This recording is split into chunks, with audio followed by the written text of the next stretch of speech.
Đi. Ui, đi xem gấu. Đây.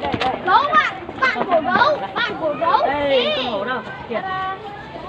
Đấy, là hổ. Hổ ơi. Hổ ơi đi. Hổ ơi. Cái này để trông nó được cao cao.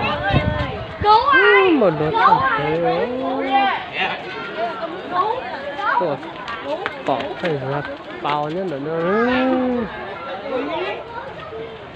Xe mình xe được xe ơi, bao nhiêu phí không?